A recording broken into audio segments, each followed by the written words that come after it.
Salam mangrover. Selamat datang sahabat Matkesem untuk kisah Matkesem Popapu dan Bogebo kali ini yang berjudul Terbang Keliling Rawa. Mari kita sejenak melambat. Tarik napas perlahan. Rileks. Ini bukan sekedar cerita biasa loh. Ini adalah sebuah perjalanan batin yang akan membawa kita menyelami keheningan alam, merasakan pedihnya kehilangan, dan pada akhirnya menemukan cahaya kebahagiaan di tempat yang mungkin tidak pernah kita duga. Coba bayangkan sebuah pagi di rawa mangrove. Pagi yang biasanya selalu dihiasi nyanyian burung dan gemericik air yang menenangkan, kini rasanya begitu sunyi. Dingin, kelabu. Di antara sisa-sisa akar dan batang pohon bakau yang sudah ditebang habis, ada satu sosok kecil yang terdiam. Namanya Latus, seekor ikan pari cambuk bakau yang malang. Di tengah rumahnya yang hancur berantakan itu, Latus cuma bisa menunduk lesu. Dia sudah tidak bisa lagi menahan air matanya, sahabat. Tangisannya yang pilu itu pelan-pelan memecah kesunyian rawa yang keadaannya memang sedang terluka parah. Sambil terisak berat, Latus berbisik. Suaranya begitu pedih. Pohon bakau ditebang. Teman-temanku entah kemana. Aku sendirian, tak punya teman. Mari kita rasakan sejenak kesepian Latus yang begitu dalam. Hatinya benar-benar hancur melihat tempat bermainnya musnah begitu saja. Tidak ada lagi sosok untuk bersandar, tidak ada lagi tawa dari sahabat-sahabatnya. Pagi itu rasanya menjadi semakin kelam dan mencekam buat Latus. Bagian 1. Hadirnya teman baru, sebuah ikatan di tengah kegelapan. Tapi ya, sahabat Matkesams, di saat dunia terasa ada di titik paling gelap, kadang secercah cahaya harapan justru datang dari arah yang sama sekali tidak kita sangka. Dari balik dahan-dahan mati di rawa itu, muncullah Tria. Tria ini seekor kokoan laut. Ternyata, diam-diam dia mendengar tangisan Latus yang menyayat hati tadi. Tria lalu mendekat, dan dengan suaranya yang lembut, dia menyapa Latus. "Hei, jangan bersedih. Aku juga sendirian kok." Tria tidak membiarkan Latus tenggelam sendirian dalam duka yang pekat. Sambil tersenyum tulus, dia mengajak Latus bangkit.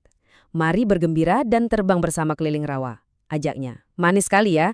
Walaupun tempat bermain mereka sudah rusak, mereka sepakat untuk tidak bersedih lagi. Mereka memilih untuk merangkul kebahagiaan lewat kehadiran satu sama lain. Bagian 2. Keajaiban Peri Popapu, sebuah kebangkitan magis. Tahu tidak, di dunia ini, ketangguhan untuk bangkit itu tidak pernah berlalu tanpa arti. Tiba-tiba saja, Popakadabra. Terdengar suara mantra ajaib yang hangat dan ceria bergema di seluruh penjuru rawa. Itu suara Peri Popapu. Wah, rupanya dari tadi sang peri mengamati persahabatan mereka dari jauh. Hatinya terharu dan bangga sekali melihat semangat pantang menyerahnya Latus dan Tria. Lalu, dengan sihirnya yang penuh cinta, Peri Popapu menyulap Latus. Dan sebuah keajaiban besar terjadi. Latus, si ikan pari yang seumur hidupnya cuma berada di dasar air, tiba-tiba bisa terbang melayang ke angkasa. Dia terbang dan menari bersama Tria, membelah angin pagi. Keduanya tersenyum lebar sekali, dengan hati penuh syukur dan berseru kompak, "Terima kasih Peri Popapu." Bagian 3. Fakta penghuni hutan bakau, realitas mangrove. Kisah dongeng tadi sebenarnya membawa kita pada realitas yang sangat nyata loh sahabat Matkesem. Mari kita melangkah sejenak untuk mengenal fakta aslinya di dunia sains. Latus itu mewakili spesies ikan pari cambuk bakau yang bernama Urogymnus granulatus. Kalau sahabat barunya, Tria si kokoan laut, itu Butorides striata. Nah, ada satu rahasia kecil yang membuat persahabatan Latus dan Tria di cerita tadi menjadi sesuatu yang sangat luar biasa. Di dunia nyata, kedua hewan ini secara alamiah punya sifat yang namanya soliter. Artinya, mereka memang hidup dengan cara suka menyendiri. Mereka tidak terbiasa berkelompok, apalagi berteman. Fakta ilmiah ini bikin ceritanya makin menyentuh batin kan? Karena di tengah kehancuran rumah mereka, insting liar untuk menyendiri itu perlahan runtuh. Tergantikan oleh kebutuhan tulus akan seorang teman dan secercah harapan. Namun, dengan berat hati, kita harus sadar kalau kehidupan mereka di dunia nyata sedang tidak baik-baik saja. Sifat alami mereka yang soliter, kini harus berhadapan dengan kenyataan pahit. Rumah tangguh mereka terancam hancur. Ya, populasi ikan pari cambuk bakau dan kokoan laut saat ini sama-sama sedang terancam serius. Penyebab utamanya tentu saja kerusakan hutan mangrove tempat mereka bernaung. Pohon-pohon bakau yang ditebang habis seperti dalam tangisan duka Latus tadi, itu bukan sekedar fiksi sahabat.